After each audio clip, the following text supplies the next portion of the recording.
Hello, everybody. How are you all doing? I hope you're all doing well by the grace of God. I would like to start a podcast um, reading through a book called Imagine Heaven. This book is a compilation of stories of NDEs. NDE stands for near death experience. People who have been pronounced clinically dead, but they have come back to life. No matter the resuscitation efforts, they have not been successful, so they have been pronounced as dead, but they came back to life after a short time period, ranging from a few minutes to a few hours. So these are the stories. And the author of this book is John Burke. He himself was an atheist, um, but he is now a pastor. He has conducted research for a period of 30 years on this topic and finally compiled this book. Um, so he believes that this is very real and true, but when people start to narrate these stories, they may get called names as crazy or delusional or whatever it is. So not many will come forward, but there are actually millions, I guess 9 million within just the US with these kind of NDE experiences. Um, so, and then John Burke actually believes that this has happened to Paul in the Bible as well when he was stoned, and people who stoned him left him to die. In the sense, they stopped attacking him because they thought he was dead, and he was dead according to them. And then Paul writes about that experience very briefly, mentioning something on the lines of, I have seen things that I cannot explain, and things like that. Okay. So, and I believe this is true as well. In my own life, I have seen at least one person um, who was a teenager, who is a teenager, has been pronounced as dead. A semi truck hit her car, and she came back to life. So I believe on this as well. And the reason behind doing these things is because I want to instill in the hearts and minds of people about how real heaven and hell is, and maybe these stories can help inspire and motivate you to tell to the non believing friends, or believing friends for that matter, about heaven and hell, because so many people are not very clear on these topics. So, I'm reading story number one. The title is If You Only Knew What Awaits You. I sat up with the start. What time was it? I looked at the bedside table, but they had taken the clock away. In fact, where was any of my stuff? The train schedules, my watch.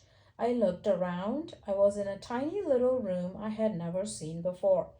It was 1943 in Camp Barkley, Texas, and George Ritchie had enlisted to fight the Nazis. In the middle of boot camp, he got word the army would send him to medical school, his dream come true. The weather and training both took their toll, and Ritchie got double pneumonia the week he was supposed to ship out to Richmond for school. The morning he had planned to catch the train. He woke up at midnight in a sweat, heart pounding like a jackhammer, with a 106-degree fever. During x rays, he passed out. Where was I? Richie pondered. And how had I gotten there? I thought back, trying to remember. The x ray machine, that's right. They had taken me to the x ray department, and I must have fainted or something. The train! I would miss the train! I jumped out of bed in alarm, looking for my clothes. I turned around, then froze. Someone was lying in that bed.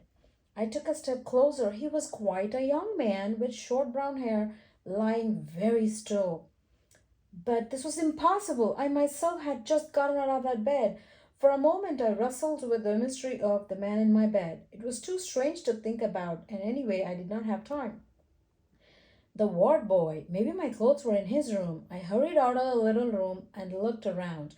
A sergeant was coming along the corridor, carrying an instrument tray covered with a cloth. Probably he did not know anything, but I was so glad to find someone awake that I started toward him. "Excuse me, Sergeant," I said. "You haven't seen the ward boy for this unit, have you?" He didn't answer, didn't even glance at me. He just kept coming straight at me, not slowing down. "Look out!" I yelled. The sergeant walked right past George without knocking him down or spilling the tray. But how? Richie didn't care. His mind was fixed on not missing his train to Richmond. Medical school wouldn't wait. Determined to find some way to get to Richmond, even if he had missed the train, George headed down the hallway and out the door.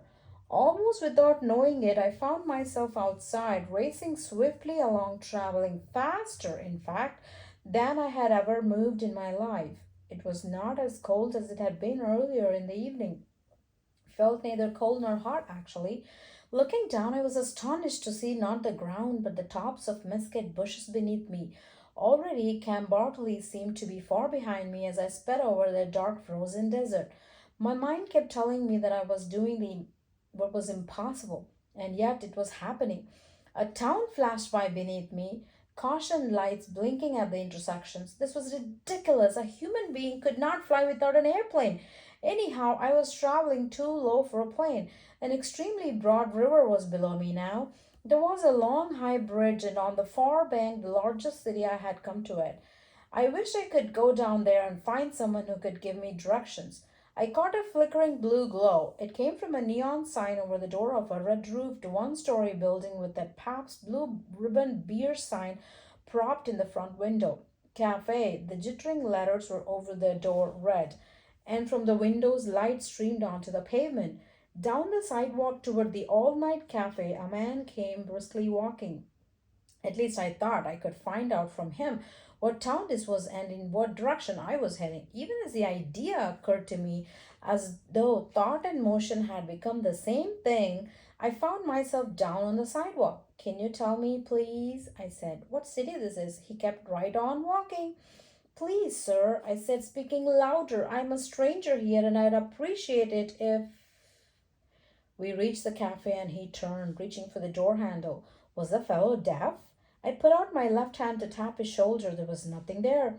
Disturbed that his hand had passed right through the man, George leaned up against a telephone pole wire to think. There, for the first time, it dawned on him that he might possibly be dead. The sergeant who had not run into him, that man's body in his bed, he decided to try to get back to his body. As soon as his mind was made up, he was leaving the city by the river and speeding even faster than before back the way he came. He got back to the base and began a frantic search for his body. Room to room throughout the army hospital. He had been unconscious when they put him in the room. The loneliness he had felt in the unfamiliar city was now a mounting panic as he was unable to get anyone's help in his frantic search for himself. Something was strange about time, too, in this world where rules about space and speed and solid mass all seemed suspended. He had lost all sense of whether the experience was taking a split second or lasting for hours. Finally, he came upon a man in a bed with a ring on his left hand, a small gold owl on an oval of black onyx. It was his ring, and the sheet was pulled way up over his head. George had felt so alive, so himself, he had not really let it sink in that he was dead. Now it hit him. In despair, he sunk down on the bed. The light in the room started to grow brighter and brighter. I stared in astonishment as the brightness increased, coming from nowhere, seeming to shine everywhere at once. It was impossibly bright. It was like a million welders' lamps all blazing at once, and right in the middle of my amazement came a prosaic thought, probably born of some biology lecture back at the university. "I'm glad I don't have physical eyes at this moment," I thought. "This light would destroy the retina in a tenth of a second." No, I corrected myself, not the light. He he would be too bright to look at, for now I saw that it was not light, but a man who had entered the room, or rather a man made out of light. The instant I perceived him, a command formed itself in my mind: stand up. The words came from inside me, yet they had an authority my mere thoughts had never had. I got to my feet, and as I did came the stupendous certainty: you are in the presence of the Son of God. He thought about Jesus, the Son of God, whom he had learned about in Sunday school, gentle, meek, kind of a weakling. But this person was power itself, fused together with an unconditional love that overwhelmed him. An astonishing love, a love beyond my wildest imagining. This love knew every unlovable thing about me: the quarrels with my stepmother, my explosive temper, the sex thoughts I had never control, every mean, um, I could never control every mean, selfish thoughts and actions since the day I was born, and accepted and loved me just the same. When I say he knew everything about me, this was simply an observable fact, for into that room, along with his radiant presence, simultaneously, though in telling about it I have to describe them one by one, had also entered every single episode of my entire life. Everything that had ever happened to me was simply there, in full view, contemporary and current, all seemingly taking place at that moment. How was this possible? I did not know. Transfixed, I stared at myself standing at the blackboard in a third grade spelling class, receiving my Eagle badge in front of my scout troop, wheeling Papa Dabney onto the veranda at Moss Side. There were other scenes, hundreds, thousands, all illuminated by that searing light in an existence where time seemed to have ceased. It would have taken weeks of ordinary time. Every detail of 20 years of living was there to be looked at.